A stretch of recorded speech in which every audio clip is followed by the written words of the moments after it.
আসসালামু আলাইকুম। সহজ বিডি রান্না চ্যানেলে সবাইকে স্বাগতম।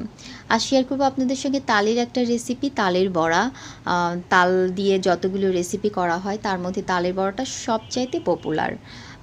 অনেকে অনেকভাবে এই রেসিপিটা করে থাকেন। আমি আপনাদের সঙ্গে আজ শেয়ার করব কিভাবে তালের বড়াটা বাইরেটা ক্রিস্পি আর ভেতরটা নরম হয়। আশা করি আপনাদের ভালো লাগবে। আর যদি ভালো লাগে তাহলে প্লিজ আমার চ্যানেলটি সাবস্ক্রাইব করবেন, শেয়ার করবেন বন্ধুদের সঙ্গে, আর পাশে থাকা বেল বাটনটি বাজিয়ে দিতে ভুলবেন না।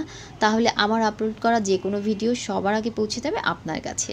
এর জন্য যা করতে হয়েছে, প্রথমে আমি নিয়েছি 1 কাপ পরিমাণ ফ্রেশ তালের রস।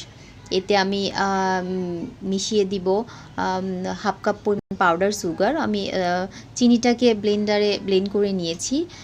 আপনারা যারা আস্তেও দিতে পারেন, কিন্তু ব্লেন্ড করে নিলে খুব সহজে তালের রসটার সঙ্গে মিশে যায়, খুব একটা কষ্ট করতে হয় না। এর জন্য আমি ব্লেন্ড করে নিয়েছি।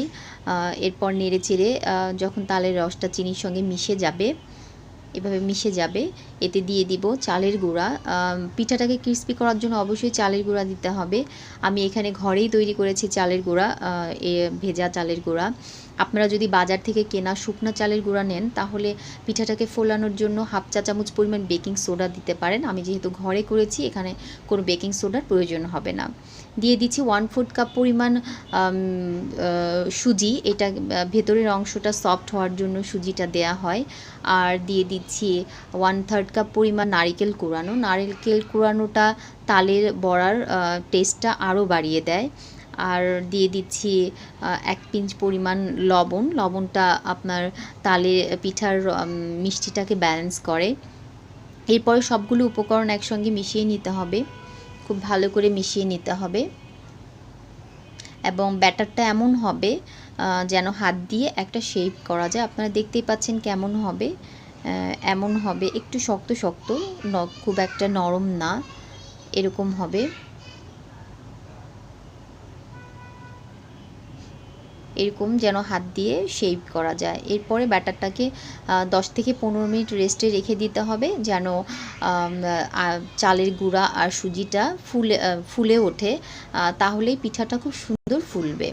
এরপর একটা ফ্রাই প্যানে আমি পর্যাপ্ত পরিমাণে তেল নিয়েছি। পিঠাটা ডুবো তেলে ভাজতে হবে, এই জন্য তেলটা একটু বেশি নিতে হবে। তেলটা গরম হয়ে আসলে, খুব বেশি গরম করা যাবে না, মিডিয়াম হিট হয়ে গেলে এতে বড়াগুলো দিয়ে দিব। এখানে নির্দিষ্ট কোনো শেপ দিতে হবে না, হাত দিয়ে যেমন ইচ্ছা তেমন দিলেই হবে। এটা নিজে থেকেই খুব সুন্দর একটা শেপ হয়ে যাবে। আপনারা দেখতেই পাচ্ছেন। এটাকে লো হিটে একটু সময় নিয়ে ভাজতে হবে, যেন বাইরের অংশটা ক্রিস্পি হয় আর ভেতরটা খুব সুন্দরভাবে সিদ্ধ হয়ে যায়। এবং এই বড়াটাকে একটু সময় নিয়ে ভাজতে হবে।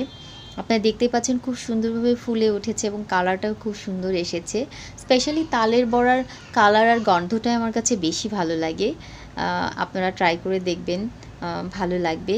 আর যখন এরকম হালকা ব্রাউনিশ হয়ে আসবে, তখন আমরা উঠিয়ে ফেলবো।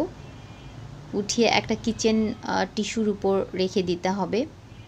এভাবে সবগুলো একে একে তালের বড়া সবগুলো ভেজে নিচ্ছি। আপনারা ট্রাই করে দেখবেন। আর আমি আপনাদেরকে একটা ভেঙে দেখাচ্ছি, বাইরেটা কতটা ক্রিস্পি আর ভেতরটা কত সুন্দর নরম হয়েছে। এবার টেস্ট করার পালা। আমি তো অবশ্যই টেস্ট করেছি, আপনারাও ট্রাই করে দেখবেন, ভালো লাগবে। ধন্যবাদ সবাইকে।